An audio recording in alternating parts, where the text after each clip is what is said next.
5 o'clock Sweats podcast. As always, I'm Ryan, joined by both of my handsome buddies. In space, no one can hear me scream. I'm Derick. And I'm Chris. And today, we are all very excited. I'm particularly excited to be talking about what I can firmly say is probably in my top 5 favorite movies of all time.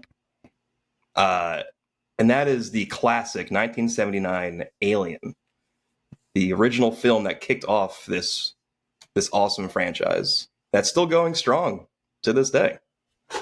Now, how long ago did you first see this movie, do you think? I'm pretty sure I think this was a college time viewing for me. Pretty sure I'd seen this during my college years. I don't know exactly when, but I feel like I was around that age. Okay. Yeah. And I guess just to fill in some information there, I saw it for the first time on Saturday. Yes, and then you did. For the second time today, right before this. Ooh, so it's fresh in the mind.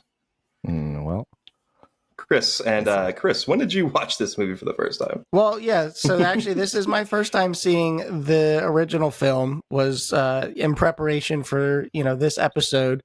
However, I have seen some of the other ones kind of like in passing, you know what I mean? Just like randomly, like channel surfing. I don't think I've ever actually like initiated, like gone and like rented it or like streamed it. It's just like, if it's been on, I've watched it. But I'm down with it. Good. I vibe with All it. right. There's like That's good. 30. I will say, getting into this, like there was some research to be had to figure out what is the first movie. yeah. There's What few is of the them. naming scheme of these movies? So it starts out, first one right down the middle, Alien. Just Alien. Yeah. Yep. And then take us on a ride. Yeah. Where do we go from there? So we got Alien, the original, 1979, and then they had the brilliant idea to just add an S, and we got the sequel, Aliens. Bold move, yeah. Then we had Alien 3, so just a more traditional, sequel, final film of a trilogy. Just put the 3 at the end. Mhm. Then we had Alien. Doesn't follow either of the prior conventions. No. We understand it for some reason. Yeah. Then we had Alien Resurrection. And then we had Prometheus. Which is the only one I've seen. Okay. And then we had Alien Covenant. So Prometheus and Covenant are both prequels to the original Alien. And they're sequels to each other. Okay. That was my next question. Yeah. They're sequels to each other. And then, as of this past weekend, 2 weekends ago, as of recording, we had the newest installment, Alien Romulus, which takes place between Alien and Aliens. So it's like Alien. See, that's what I'm talking about. It's like Alien 1.5. Okay, that makes sense. Yeah.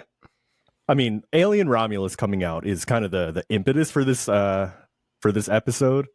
It's kind of the reason we wanted to talk about this. I'm personally excited to see Alien Romulus. I think, Ryan, you have. Chris, I don't know if you have yet. No, I've not, but it's on my list. I definitely, like I said, I vibe with the Alien movies, and I'm pretty pumped that there's a new one out, and this sort of sparked my interest in watching them.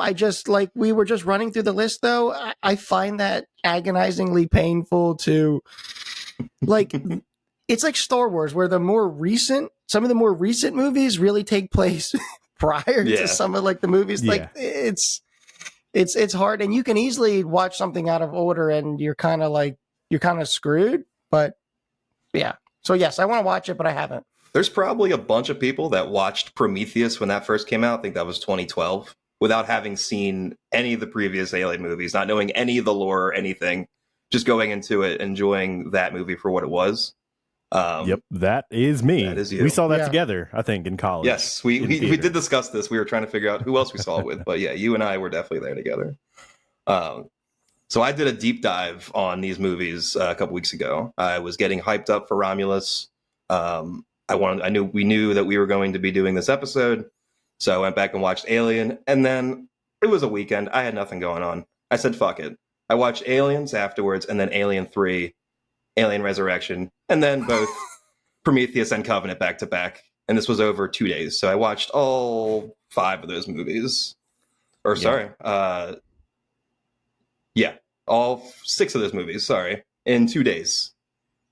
And yeah, I just went balls to the wall, all aliened up for 2 days straight, and it was great. It was quite the journey. We can't leave out now. I don't think these like plot wise have any real significance, but of course, there's also like the whole line of Alien versus Predator. Yes, those are a completely separate kind of universe. Those are kind of like, I'm not gonna say fanfic, but yeah, there's no correlation really besides just the IP and just like the creatures. Fantasy crossover. Basically, it's like kind of like Freddy versus Jason a little bit. Yeah. But the implications of all of that, Alien versus Predator and Freddy versus Jason, I don't think I've seen the source material for most of those 4 things. Oh my god, dude! Freddy vs. Jason is actually it's entertaining. Yeah, I like it, and I like the premise of it because, well, I don't want to get into it, but yeah, they're 2 very like opposite villains, but it's cool. Yeah. I kind of like when they do those crossovers. It's it brings me back to like the Mortal Kombat days. It's just like, you know, mano a mano, and like sort of who wins out. It's pretty cool. Yeah. And I remember watching Alien versus Predator on VHS when I was young, like probably like elementary, middle school, and just having fun with it, not knowing what an alien was, not what a predator was. I had no fucking idea, but just enjoying that movie for just like the craziness that I was watching. And I'll be honest, I think Alien versus Predator is what like made me aware of the Alien franchise in general. I knew about Predator with like Arnold, but then I'd like, again, I was like, what the hell is an alien? Like, you know, what does that even, what is like, where did that come from? But then I realized like, oh, this is like a series of movies. Yeah. And then I didn't watch them. Yeah. So but now speaking on that series of movies, like I said, Romulus was kind of the impetus for this episode for us to kind of rewatch everything, or I guess for me and Chris, watch everything from the beginning. So we're not talking about Romulus. We're not talking about Alien versus Predator.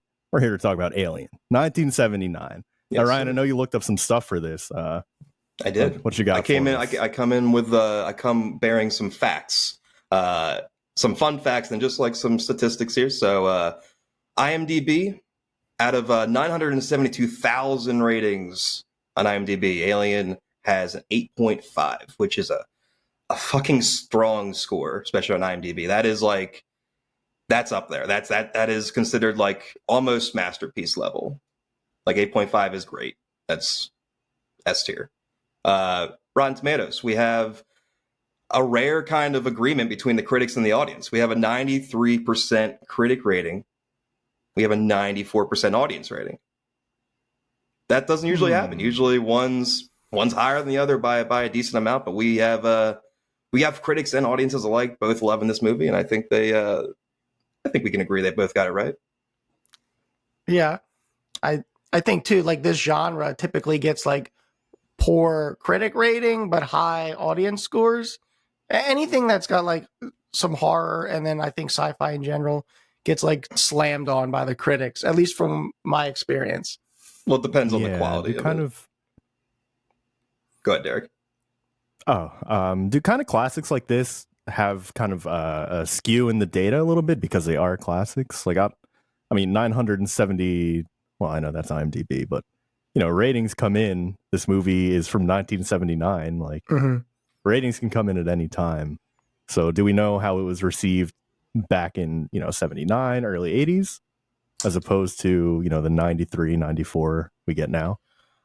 I don't have like any specific thing referencing that, but I mean, this movie, from what I understand, this movie has been beloved since the beginning, and I think just the sequels and the lore that's continued to build around this franchise has kind of just built on people appreciating the original, just the one that got everything started.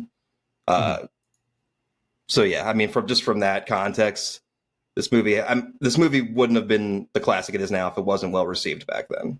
So in my opinion, at least. Back in 1979, this movie cost $11 million to make. It had $11 million budget, and it made pretty much $105 million at the global box office. This movie was an absolute monster. Now, I know I kind of asked you this when we watched this together on Saturday, but $11 million in 1979 money. What kind of budget are we looking at in 2024 money? And what movies were made for the same amount of money, I guess? I mean, back then, I mean this movie probably, No, I mean, like a similar budget. What is a 2024 movie that cost as much to make as Alien did in 1979 money? So a movie like on this scale nowadays would have been definitely at least, I would say floor like 80 million, but probably you're talking six figures. You're talking like at least 100 at this point. And then what kinds of examples you got? Do you have one? I know you brought a specific one up earlier. I think this would, in this day and age, would literally be like indie film vibes. Yeah, I mean, so I don't know what the here's budget. the perfect context. Here's perfect context. So Alien Romulus, which is a 2-week-old movie, came out, has a $70 million budget. So my floor 70? Was that 70 or 17? 70. Okay. So my floor of 80 million wasn't too far off. But having seen that movie, like, they use a lot of the same tricks that they use in this movie, like a lot of prosthetics. There's minimal CGI, but more CGI in the new one than obviously in Alien, just due to the limitations back then. So I think just based off that would be a good comparison. $70 million for Alien Romulus, a very similar movie to Alien, the original. So yeah, and if that movie is made today, you're probably looking around the same budget, like between 70 and like $90 million. Now, about $105 million back in 1979. I'm pretty sure I looked this up. That's looking close to like $900 million in today's money in 2024, which is ridiculous. I mean, Right. Movies that are making like close to $1 billion. I mean, you're talking like a lot of the big Marvel movies, like Top Gun Maverick, like just big blockbusters like that are crossing that threshold. So I have some fun facts here regarding the movie. The original title for this movie was Star Beast. That is only half right. There was a beast in it. Well, where does this movie take place? Kind of. Notably millions of light years away from the furthest star. You know how I know? Because they were alive. There were no stars anywhere close to them. There's stars in the sky. Like, you can kind of see, like, in the background, like, there's stars. I mean, I'm no astronomer. So far. There were stars in the call peripherals. This podcast Stars 5 o'clock sweats, because there's stars real far away, though. I mean, but when you think of space, like, what do you think of? Nothing. Well, that's just yeah, your like opinion. literally, that's like, That's what it is. That's just your opinion, man. I think like Space Beast would have been more like believable for a first try, but yeah, Star Beast is pretty freaking out there. I don't know. I think it's corny. I think it sounds really freaking corny. Of I'm course. I'm not getting hyped for Star Beast. Yeah. And I feel like in 1979, it also would have been a little bit difficult to agree to just the word alien. Yeah. Yeah. So I could see them think- batting the name Star Beast around the table. So I mean, go ahead. one word titles are usually like I might have mentioned this before, but I remember in college I had a counselor that said never take a class with a one word title for its name, and I think like same thing kind of with a movie, like without seeing any promo, the movie Alien could be about a lot of different things, and none of them really hit quite as well as Star Beast would have. Just kidding. Star Beast sounds like a gamer tag that some 12-year-old's going to make. True.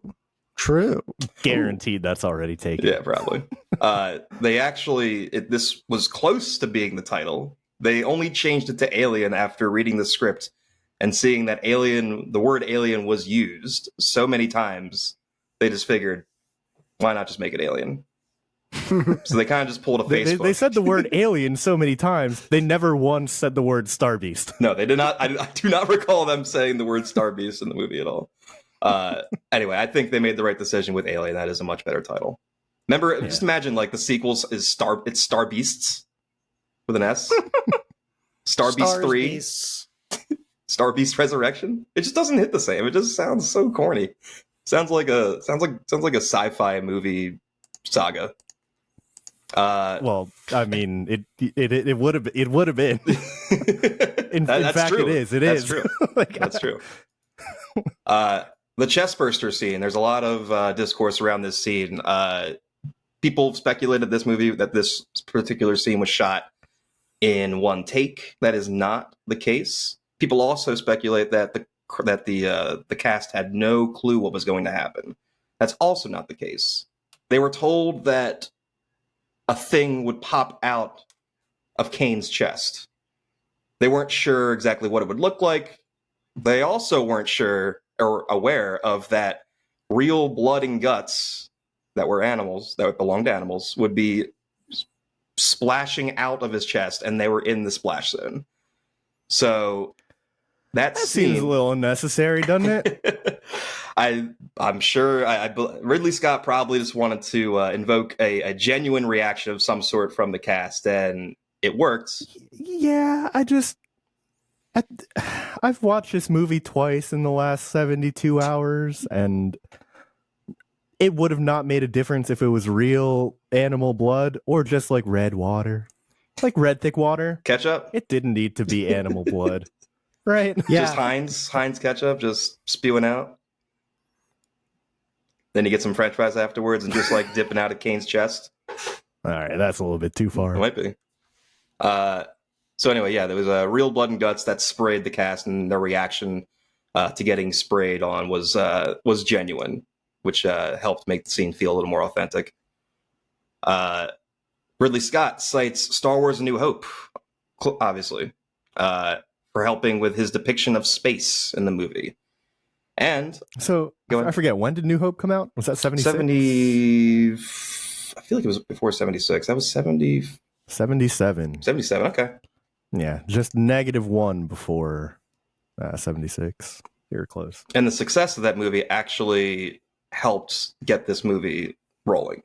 Like, if it weren't for Star Wars, we probably wouldn't have gotten this movie, at least at this time. That makes sense. And then for the horror aspect, so the horror. I gotta go to I need some sort of coach or something to help me with this.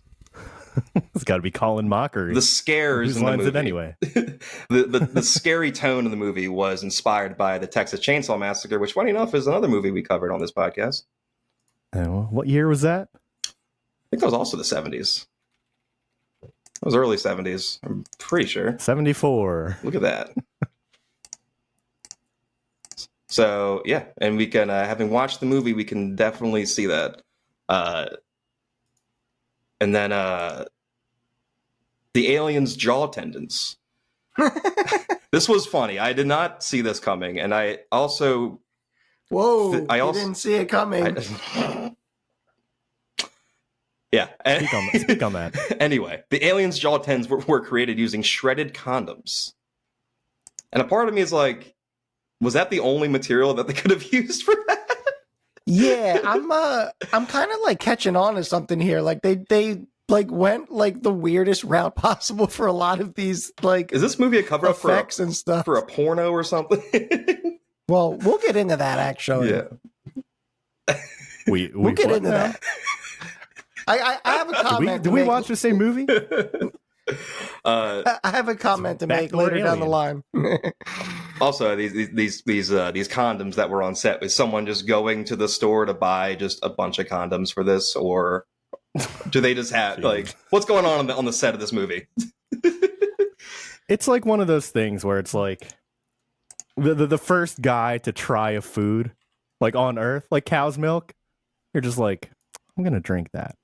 Who saw a bunch of shredded condoms and was like, looks just like an alien's mouth? Yeah, you know, we've been thinking about what we could use for these tendons, and I'm gonna pick these up and bring them to my boss. Yeah, like God forbid you use balloons, right? You gotta use those. I think it's just like it's the color and like the translucency of the condoms. And then their ribbed nature. Yeah, I mean, I'm no condom connoisseur, but you know, it makes sense. We're gonna move on from this. I wish we would. The Ripley, our big final growl. The final two candidates to play her, obviously Sigourney Weaver, and then Meryl Streep. This is a completely different movie if Meryl Streep is Ridley, in my opinion, at least. And I'm not too familiar with Meryl Streep back in 1979. I looked up some pictures to kind of see like what she looked like back then. I looked up some pictures. Is a fantastic word. I googled image some. I Google image search some Meryl Streep 1979 pictures, and she just looks too. She's like too pretty for it. Like I don't know. She doesn't come off as like I don't know. Sigourney Weaver has like a rugged sort of like blue collar look to her that I just wouldn't buy from Meryl Streep if she was playing the role. Yeah, it would have been like Mamma Mia in space, basically. Dude, I am in. Hell yeah. And also, I just feel like Meryl Streep is just too big of a name. You know, I mean, back then, in retrospect, back then, you know, she was big, but obviously now she's the top tier. She's Meryl Streep. Yeah, she's exactly. But yeah, the Sigourney Weaver was the choice, was the right choice to make. But Streep basically had the role. I believe she was offered the role originally over Sigourney Weaver, but she was mourning the loss of her partner at the time, and figured, and Scott figured that she just needed more time to mourn that. So the timing of it just wasn't right. So in the end, we got Sigourney Weaver, which, you know, she's become an iconic movie heroine. The movie's script was pitched as Jaws, but in space. Which you did tell me during the first watch through, and I did kind of get it a little more during my second watch through earlier today. Yeah, I think this is like a perfect comparison. Yeah, because they don't show the alien really all too much in, you know, the first 3/4 of the movie. There's a vessel that needs to not be catastrophic to human survival. Yes. So the boat needs to not sink. The ship needs to have oxygen and not be blown to smithereens. And there's something chasing you.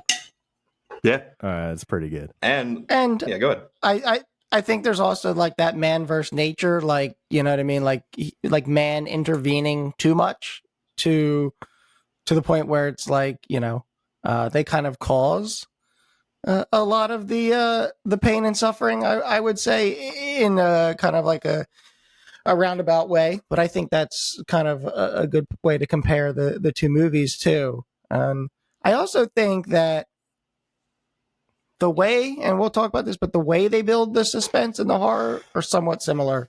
All right, so the last fact I have here, and Derek, this is the version that we watched, the director's cut.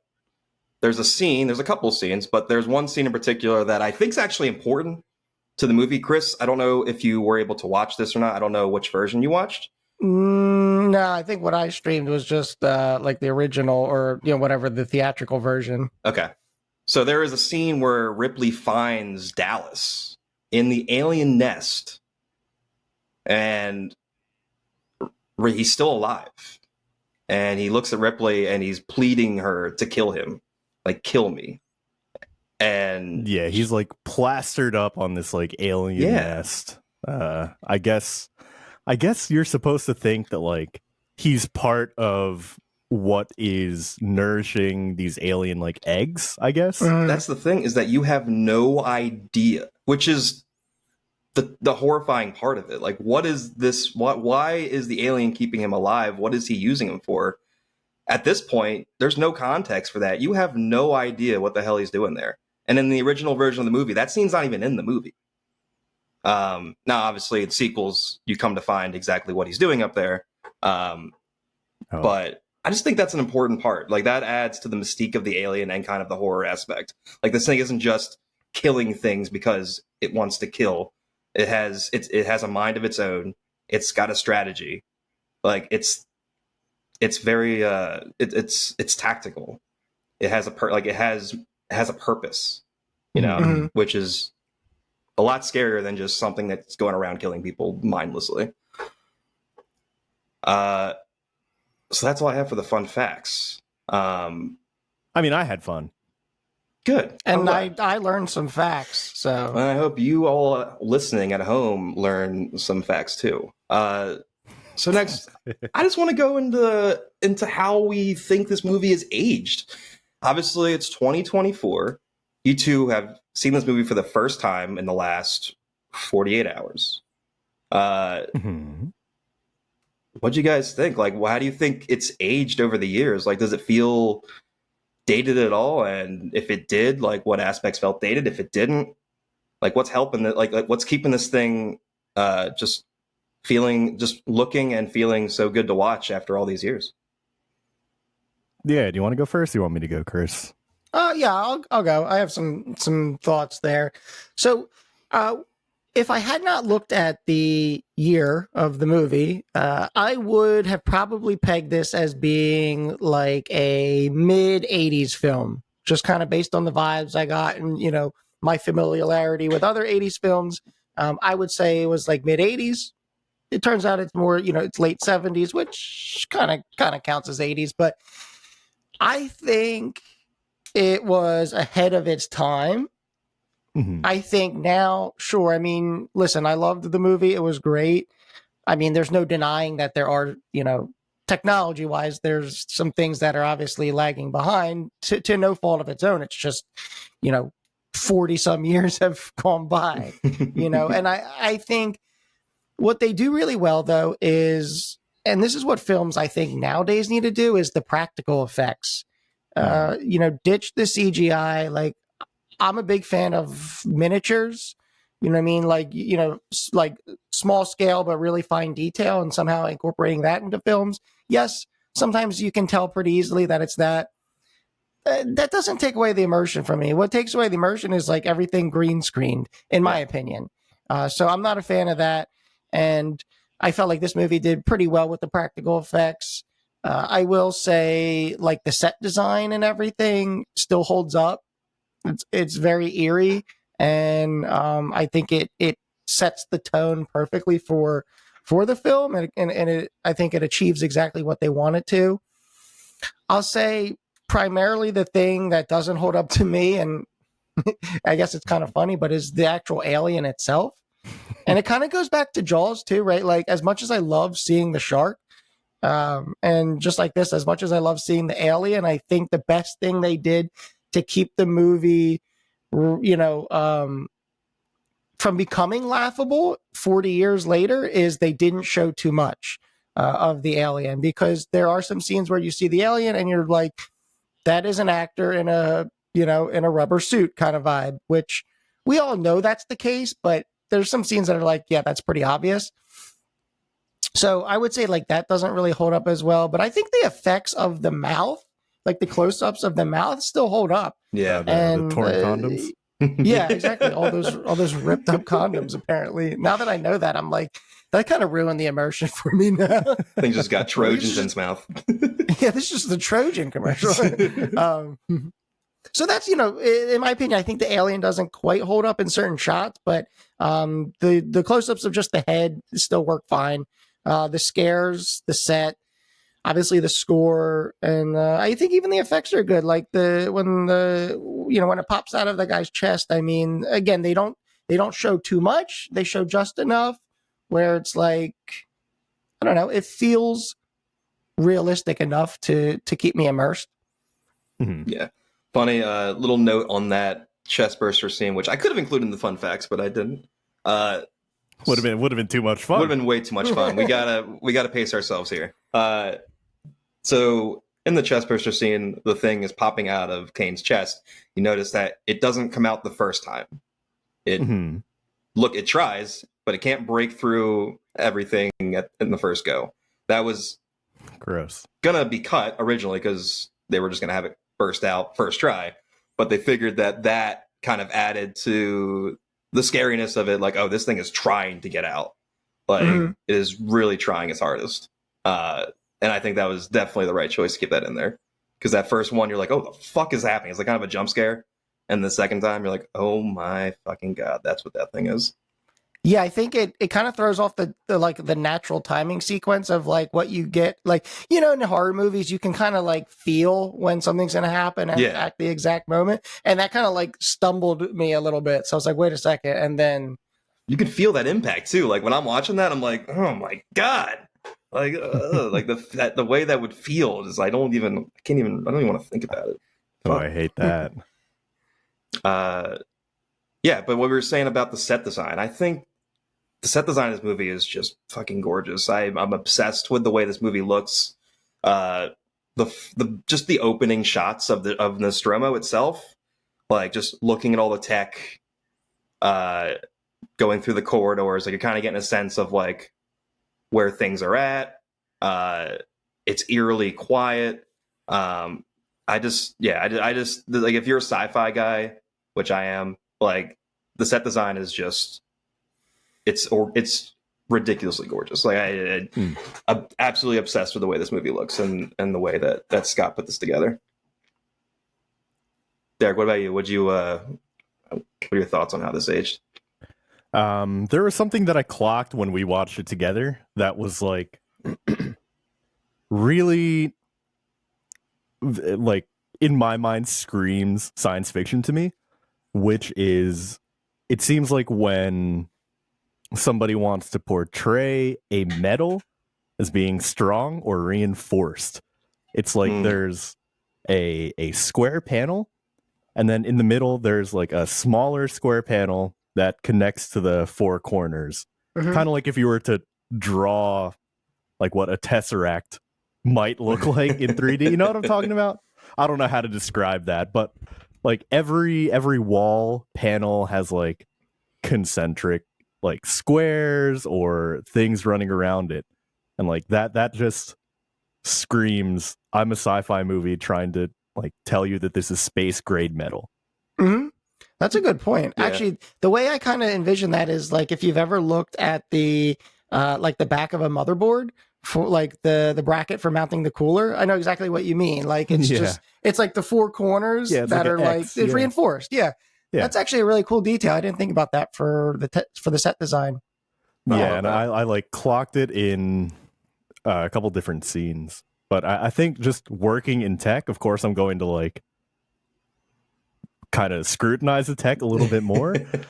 And I don't know if it's so much scrutiny as it is like it's cool that, you know, in the present day we have stuff like The Expanse, right? A fantastic show that also deals with space travel a lot of the time. And like in 1979, what we thought space travel would be in the future looks way different, right? Like in The Expanse, they've got like the gravity boots or the magnetic boots, like suck them back to the floor.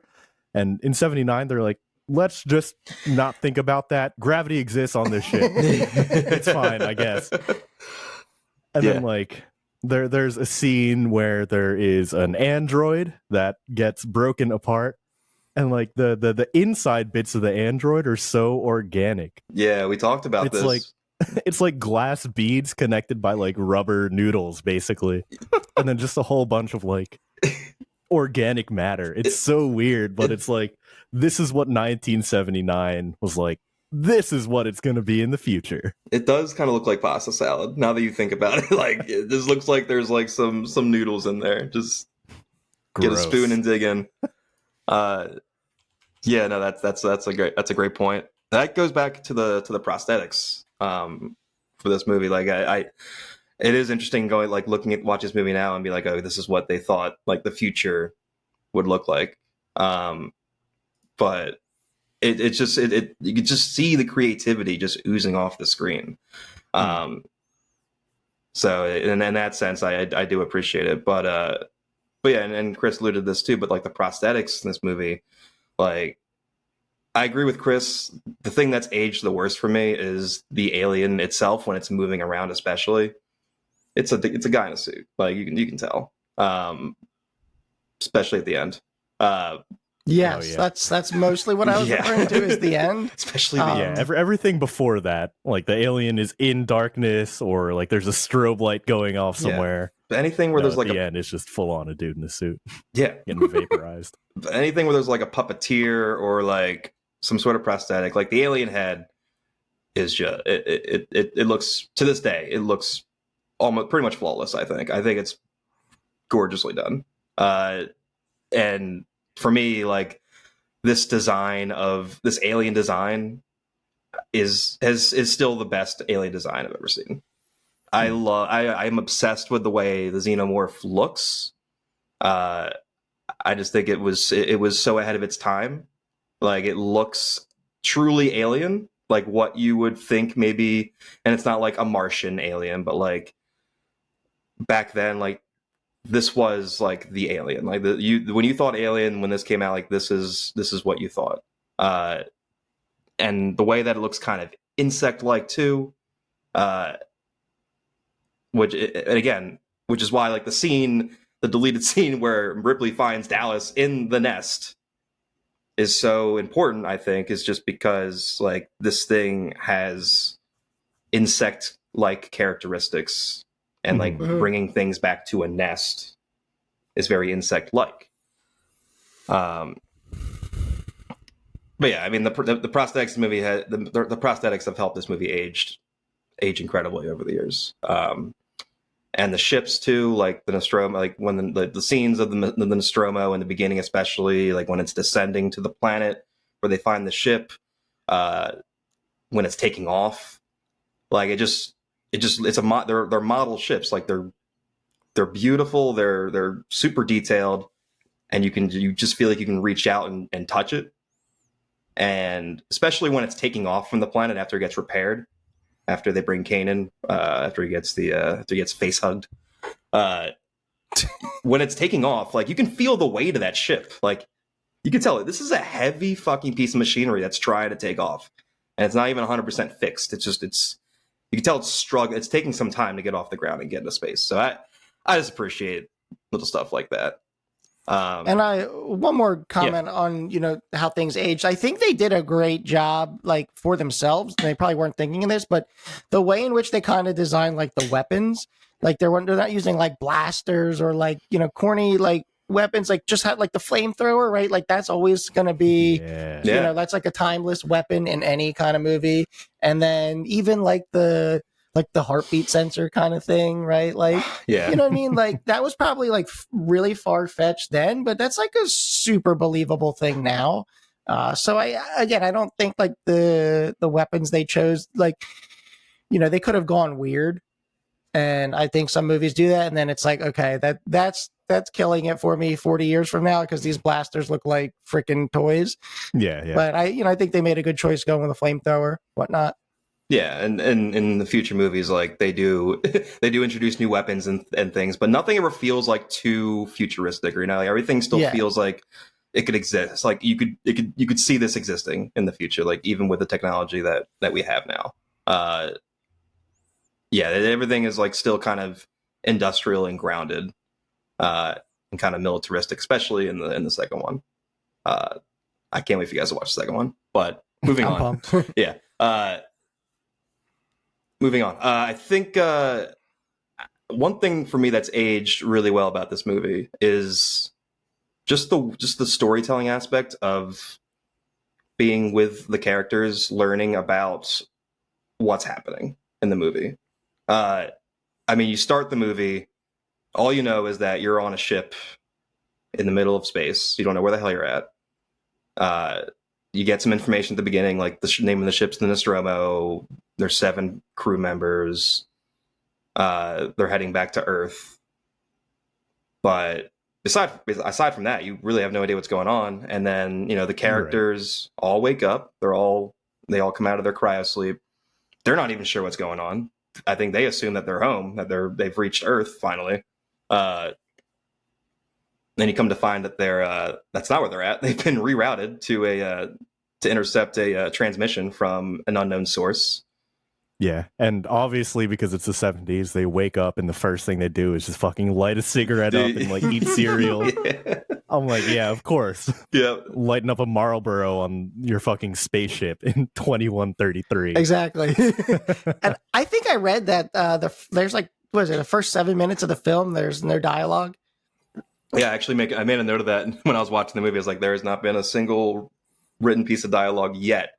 And it's been like 7 minutes. You've had the score, and then you've had like the creepy sounds of the ship in space. But it's cool because like from a storytelling standpoint, it feels like as the audience, you're experiencing everything and finding out everything like in real time as they are too. Like, if that kind of makes sense, because like they sort of, it's like this slow introduction and then everyone wakes up and then like boom, and then you're kind of like started, like you're thrown into it.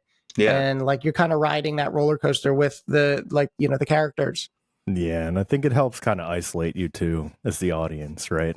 Mhm. Because it's dead quiet. Well, you know, not dead quiet, but like it's space. Like there's nothing going on. The only thing that went on was because these people woke up. Like, Yeah. Other than that, nobody is coming. Yeah. And you're out of your depth too. You're in space. You're like, no, at this point, people still don't really understand space. Like, we're 10 years removed from the moon landing. Space is still just a huge mystery. Even to this day it is, but even more so back then. And then this carries on. Do you know something we don't? No. Okay. And this sense of mystery continues throughout the movie. You know, they land on the planet. And they're trying to figure out what the hell is this signal that we've intercepted? Like, what's going on? They think it's a cry for. They think it's like an SOS beacon. I think like someone's in trouble, and that they want help. They go down. They don't know. They have no idea. This is the problem. We don't know either. So they find the ship. Just know that it's a signal that like repeats every 12 seconds. Yeah, that's all they have. Yeah, they don't have really any information whatsoever. Which is key. Very important. Very key. Yeah. And as the audience, you're like, well, yeah, we're in this now too. Like, what the hell's going on? They find the ship, get on the ship, and they find the space jockey. You're like, who the hell? What is this thing? What, like no one knows what this thing is. It just looks fucking sick. This thing looks awesome, but what's the story behind this thing? This thing used to be a living creature. Like, what is its story? Ooh. So after they land on the thing, they find a thing sitting in a thing. Yeah. Yeah, that's for everyone at home. That's the thing. Yeah. This derelict ship, which Derek, when we watched, you said it kind of looks like a penis. Yeah, I remember you saying that. All right, can I step in here? So, our version of events are a little disparate. So to that point, this movie, of more than any movie I've ever seen, has some kind of phallic undertone. I do not understand why everything looks like a dick in this movie. Oh, is that your interpretation? Dude, you can there's actually like there's some weight to what I'm saying here. Like, go, look online. There's discussions about this, but like the design of the aliens, even like obviously the thing shooting out of the chest, like I swear to God, even just when they're panning around the ship, right? All the designs of the ship are very like round and, cylindrical. And it's like, yeah. I swear to God, everything is like, and then even like when it comes out of the mouth, like there's a lot of that. Yeah. It's like every time that comes up, it's like Ridley Scott like runs into the theater and like pauses it and then like turns to the audience, is like, you see that? You see what it looks like? Anyway, here's the rest of it, and then like hits play again. Seriously, he's like the guy that was drawing the dicks on like the bathroom stall, just in really creative ways. I mean, look up all the artwork. Everything in that movie has some kind of like phallic undertone. I swear to God. I'm afraid to type that into my Google search. My algorithm is already fucked up as it is. But I agree. Like already purple. The design of the xenomorph, like the elongated head. Mm-hmm. But yeah, like the kind of phallic sort of shape of the head. It's long. It bends. Like, see, that's where you lose me. Unrelatable. But no, I mean, sexual imagery is just like it's a reoccurring theme in all of the Alien movies, not just this one. It's the trend that continues throughout the series. So you dirty bird, you want us to watch more of this smut? Yes. Watch all of the smut so we can talk about it together. That's a short. Hello. Hello, YouTube Shorts. Yes. I'm not bailing him out of that one. I'm letting him sit in that. And then there's like certain scenes that invoke kind of this theme too. There's two that come to mind for me specifically, and that is the scene where Ripley realizes that Ash is actually a robot and is basically not gives no fucks about whether they live or not. His job is to get that alien to the company. When he takes first of all, he throws her onto the bed. In the background, you can see just a bunch of pictures of naked girls. And then he takes a magazine and rolls it up into a cylindrical shape. Yeah, cylindrical phallic shape, and shoves it in her mouth. Like, come on. What is Ash? Do robots have like some suppressed sexual urges? Like, that's actually terrifying. That's a topic for another day, but I mean, just that scene in particular, like, there's definitely some undertones there that are pretty obvious. They're not even subtle. Yeah. Topic for another day. Dude, what day are we talking about this? I don't know. I have no idea. Maybe not a recording topic. This will be an in-person thing. That's worse. In our leisure time, we're talking about why Ash rolled up a magazine and put it in her mouth. And then the scene where Lambert gets killed right after Parker bites it. He gets tongue punched through the head. Punched. He does. But then there's a shot of the xenomorph tail like going between Lambert's legs and like creeping up. Like, okay, what are we like? Okay, that's what Ridley Scott wanted to do. So yeah, it didn't need to happen. No. And then over the radio, she's like, "Oh God!" And I'm like, "Oh God." Yeah, that was actually one of those ones where, like, again, you didn't see the actual kill, so it's like there's a lot left to the imagination, which is definitely worse than probably anything they could have just shown you on the screen. Completely agree. And then just the idea. I mean, obviously, and then the biggest, the most obvious point of this is the face hugger and how it works. So these things pop out of these eggs and they just jump on your face and they shove whatever it is they shove down your throat and essentially impregnate you. That's how it works. You guys watch the movie. That's how it works. Yeah. But when you put it like that, when I put it like that, when I state how it happens, I think those are the scariest part of the movie. The face huggers are absolutely terrifying. Yeah, that is.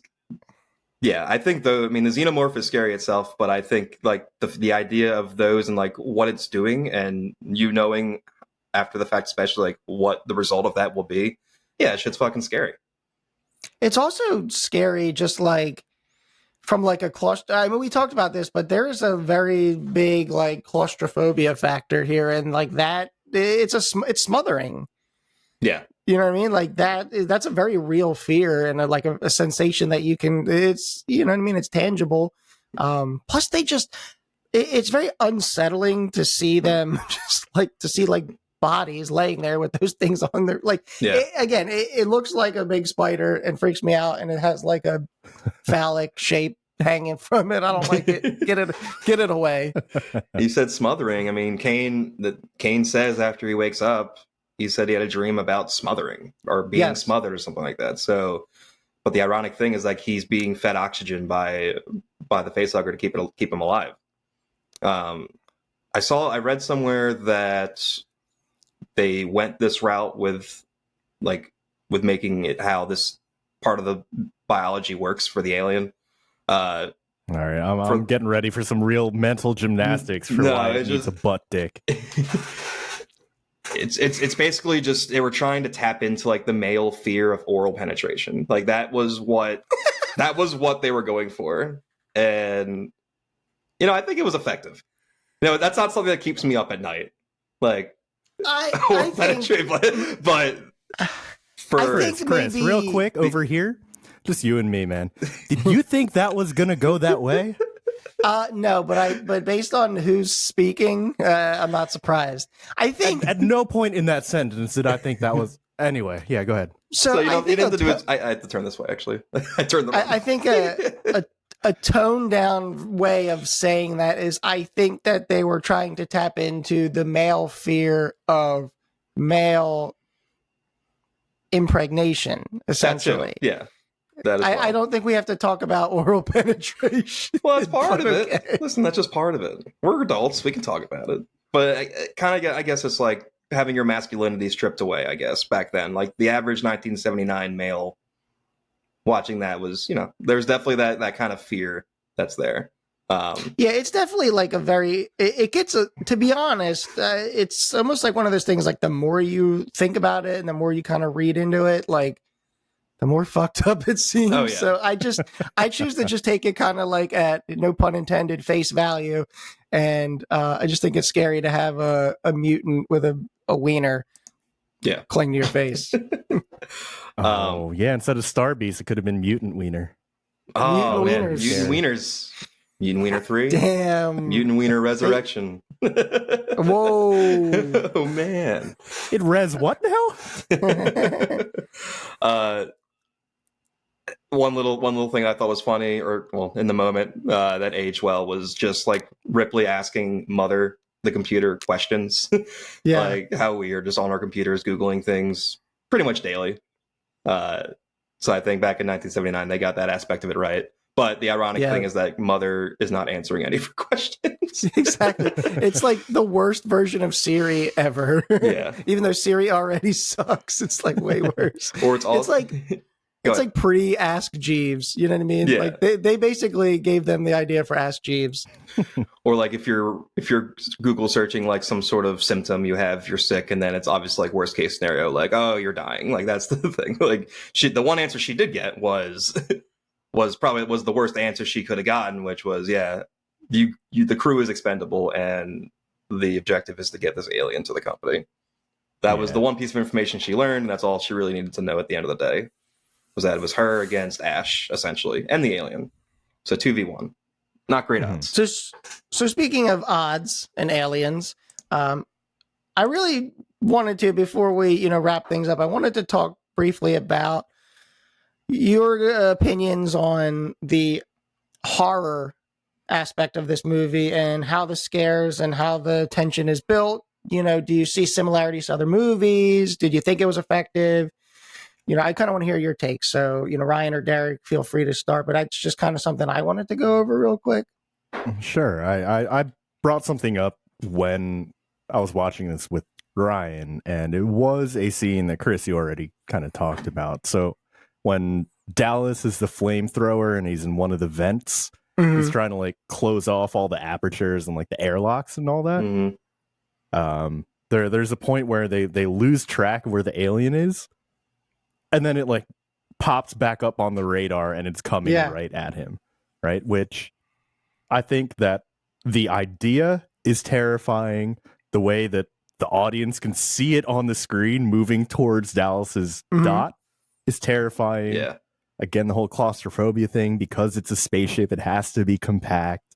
And like, he's got a flamethrower. Like, what is that going to do in a tiny hallway to something as big as the alien coming right at you? Like, it was just over. I think that's a great point. I think the thing that I picked up on was the beeping of the instrument that they're using to track the alien coming at him. I mean, one, obviously the beeping gets faster. It's like beep beep beep beep beep beep beep beep beep beep beep. Like as it's getting closer, yes, 100% getting faster. It's just like the Jaws theme. Yeah, you said that 4 years prior. You did say that, and so I always. I saw it 2 days ago, yesterday. It's like, I wonder if that was intentional, because even having the two tones, And even the beginning of the tone is like a half step down from the second tone, or from the end of the tone rather. Like it's very Jaws coded, and for something that was marketed as Jaws in space, like I feel like that part really built it up for me.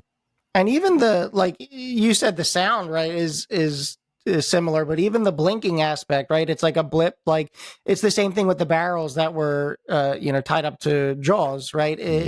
Because remember, it was getting dark at that point, so you would just see the blinking of the barrels that they had on there. So I think that I mean, in my opinion, there's no way that's a coincidence. I think that's a very like intentional decision. But I agree, it's very effective, and I also think it reminded me of a movie, like probably one of the shittiest Halloween movies made, but like Halloween Resurrection, which is like, long story short, they take like, it's a reality show and they put like a bunch of kids in Michael Myers' house with like cameras everywhere and like everyone's like live streaming it and watching it.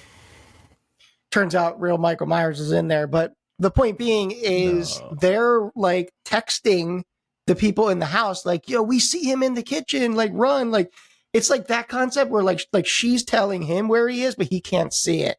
Yeah. And like, I think that's the scariest kind of, that builds the most tension, is you're like, come on, dude, where is it? And it's like, oh, it should be right next to you. And then of course, like you don't see it for a second. Yeah.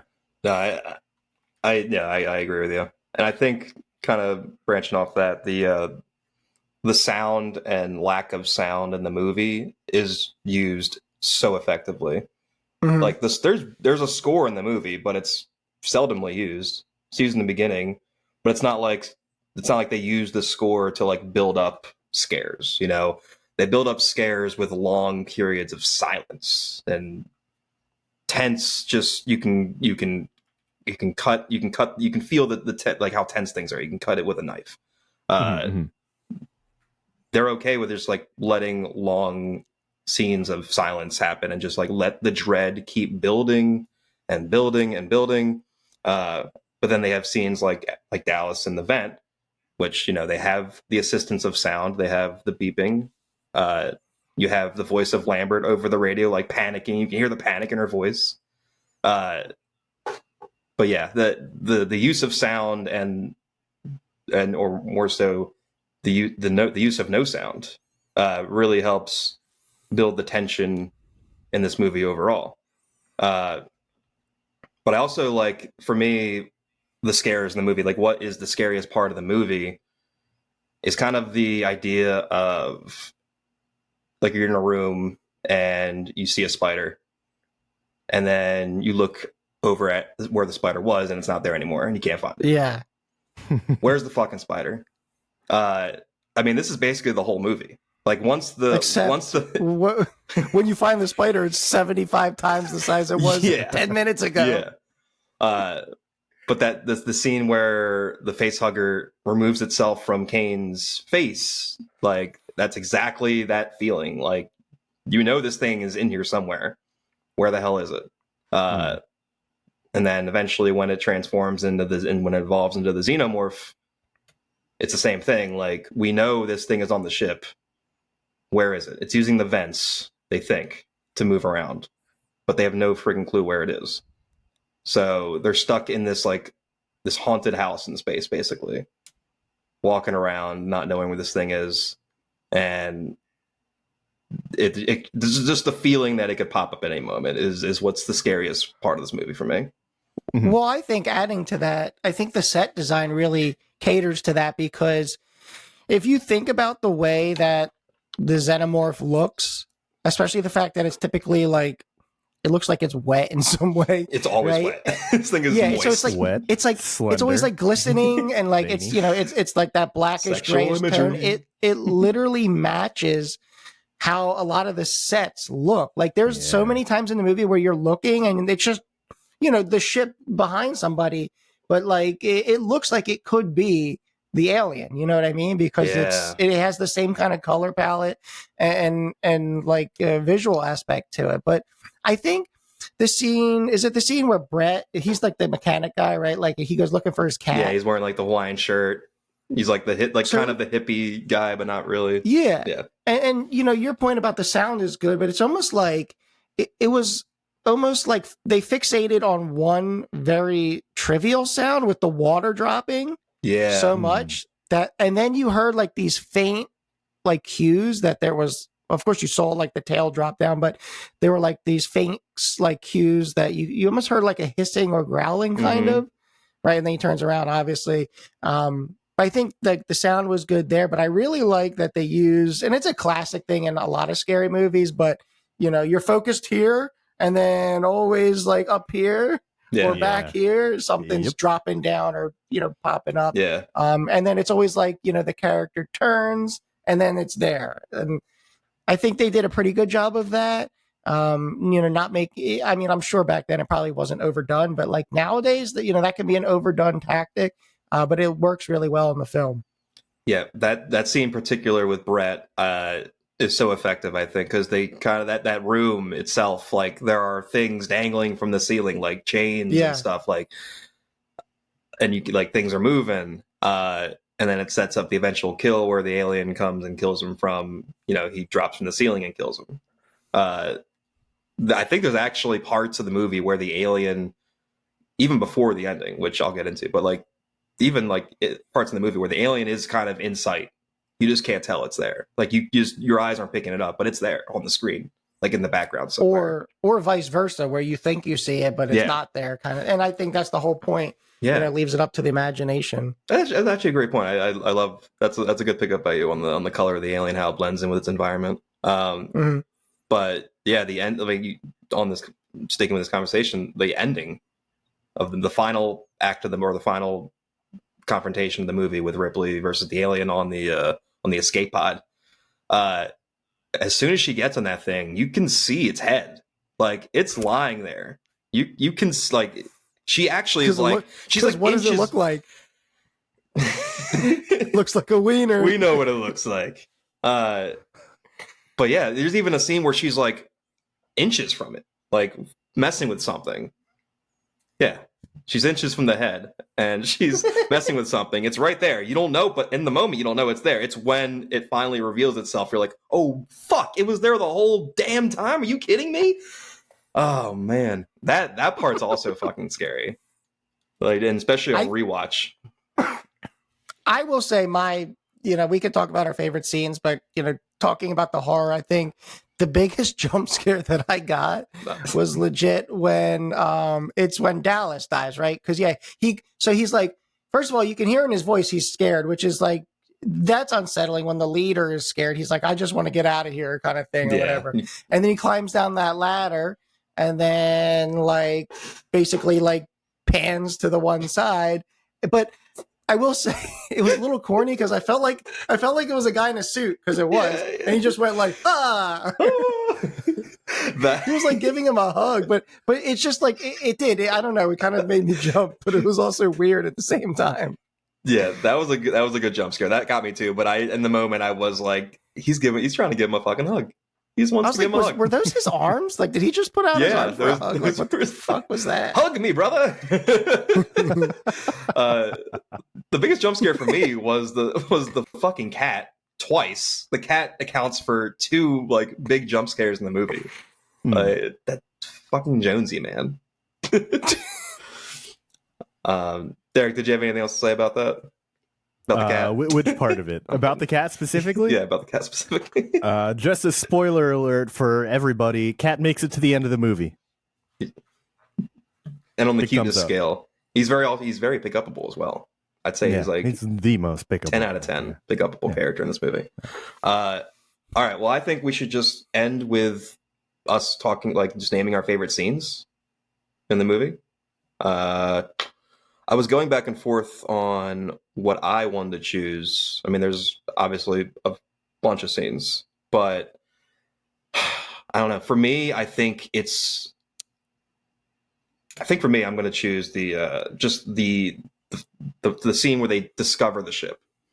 I love that scene so much because I love the design of the ship and just that whole sequence where they go inside of it and they meet the space jockey. Like this, I just think that thing looks fucking cool. We have no idea what it is at the time, and then just that whole sequence of them discovering the eggs and then the face hugger grabbing Kane. I just think that whole scene, that whole sequence is probably my favorite in the movie. Mhm. All right, let's go. Chris, how about you? What's your favorite scene? So, kind of what I was just saying, I think it's when Dallas dies, but I think why I like it, especially the more that we analyze this movie, is it very much parallels the death of Quint in Jaws. It's like, like the captain going down with a ship kind of vibe, but it's more like, like the captain comes literally face to face, with the creature in both movies, right? Quint slides literally into the mouth of the shark, and Dallas gets a very unwelcome hug from the xenomorph. But and also I like that scene too because I think it throws all the scare tactics in one. Like the heartbeat sensor thing, like he's coming right at you, but where the hell is he? It's a jump scare. Again, it's hiding in the dark. There's a flamethrower. I think that's dope. So that's why it's my favorite scene. Plus it's in my opinion the most important kill. Although like I said, he's not dead, and he doesn't exactly die in that moment. True, that he eventually dies. But I know, gets taken. He gets a big hug and taken away by the alien. He gets taken, and then Liam Neeson gets involved. I have a particular set of skills. I will find you, and I will kill you. All right, Derek, what about you? Actually, my favorite scene is also the one with Dallas and the vents. We've talked about that one enough. I think after that, I kind of like when she sets off the self-destruct, tries to go to the Narcissus, realizes the alien is there, has to go back to try to stop the self-destruct, can't, so she has to go back to the ship. Like, that is the only way out. She's desperate and determined. Like, I thought that was cool. But I think I think maybe right behind that scene, Ryan, we talked about this when we watched it, but when they kind of rewire Ash and his head is just kind of on the table with the body there. Yeah. I know that there's a specific quote that you pulled that he says, but I think what I liked the most about the scene itself was the camera work throughout most of the movie is like hand operated camera, right? So like you're walking through the Nostromo, like no matter what's the focus of the scene, like you can tell that the camera is hand operated, but there are some scenes where it's not, and the one where it's just Ash's head on the table, disconnected from his body, it's one very still shot. And I thought that was like really, really intentionally done. Like just to kind of bring you in. They even like slow, like push into Ash's face too throughout it. I thought it was just super effective. And I think it's a pretty good transition from like the obvious prosthetic head of Ian Holm and then actual Ian Holm's head out. Like I think that like obviously you can tell it's cut, but I think it's a pretty seamless transition for the most part, even watching it today. But yeah, I love that. I love that scene. I love the quote. It's like, I can't lie to you about your chances, but you have my sympathies. With a bit of a grin. In that moment, I'm just like, fuck you, Ash. You son of a bitch. But also 100%. I'm just looking up like a closer a still image of this, and that is 100% like fettuccine Alfredo, just like hanging out of his corpse, and then like some random like you said, like marbles in there. I don't even know what that is. Bro. And then harkening back to our sexual imagery discussion, he's covered in white stuff. He's covered in Alfredo. He's covered in Alfredo. Listen, I don't make the rules here. I'm just pointing out facts. Derek, I think you actually made a comment in that moment. That didn't sound like me. No one could possibly corroborate that story. He did no such thing. Cut back to 24 hours ago. I'm like, look at all that jizz. What the fuck, Ash? Did either of you have like a quote or anything from the movie specifically that resonated with you or that you remember that was memorable? I can go first. I kind of do have one. Yeah, go ahead. Because you talked about it well, because I watched it for the first time, I didn't know anything about who Ash was the first time around. And after the big reveal, you were like, man, it's so different watching it, knowing that he's an android or whatever. Yeah. So, which is why I rewatched it today. It's a good rewatch. And like the very specific line of like, they were debating why they had to go investigate the signal. And Ash is like, any beacon must be investigated like under forfeiture of shares or whatever, like no money. So like it shows that it was like planned the whole dang time from Mother to Ash, so that there was no way they couldn't go to where the alien is. Yeah. So yeah, that was real cool. Of course, he's abiding by the rules there. And then, of course, but when Kane comes in and Ripley's spewing off like, "Oh, it's against quarantine procedure to let him on the ship," and Ash is like, "Oh, we don't. That doesn't mean anything. We just let him in." Rewatching that, you know why he wants it on the ship. Yeah. Chris, did you have a quote in mind or anything? Not really. Kind of like I said, though, when Dallas is basically like, you can hear the panic in his voice and he's like, I just want to get out of here kind of thing. And, I think once you start to see fear in the leader in a scary movie, I'm pretty sure that's like the worst, the worst sign for the rest of the folks. Yeah. Yeah. And for me, I did say the sympathies quote from Ash, but I just like when he's talking about the alien to Ripley, and Ripley, or sorry, he's talking to Ripley and Lambert, and they ask Ash, or they ask Ash, or they tell Ash, "You admire it, don't you?" And he says, quote, "I admire its purity, a survivor, unclouded by conscious remorse or delusions of morality." I just love that scene, and it also just like adds some like character building for like kind of Ash himself. Like he is more than just like he's more than just a robot. He's got like aspirations, or like you can tell like there's a part of him that wants to be more than what he is. I mean, he's a robot, but he still has aspirations and an ambition to be better, and that's kind of a theme that carries itself through the rest of the franchise. So hopefully that's a journey you all go on. I don't have really anything else right now. Did you guys have anything you wanted to mention before we close here? No, I'm good. I think we broke this down pretty good. Yeah, same here too. I mean, I know that you are my lucky star. And if you want us to be your lucky stars, you can find us on Instagram. We're at 5 o'clock sweats. We're also on X, formerly known as Twitter. We are also at 5 o'clock sweats over there.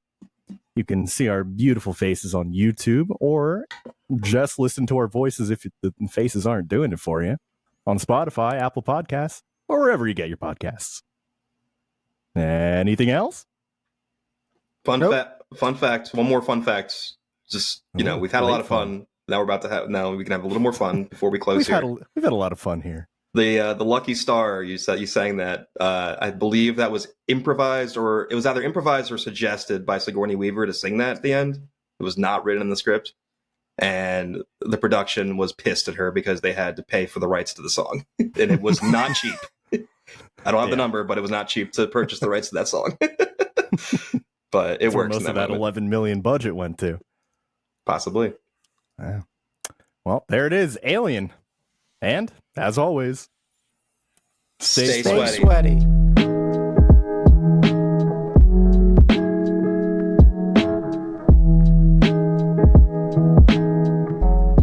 Is your computer going to turn off? I have no way of knowing. It hasn't happened. It didn't happen the last episode. I have no way of knowing. I have no fucking way of knowing. What do you want me to do? Predict the future? What? I can't tell. It's not how that should work. Listen, The computer is in charge of me. The charger's plugged in. It's at full battery. It's not even hot right now. I don't know. You just gotta take me on my word. If it happens, it happens. I really can't say. I can't really say anything other than that.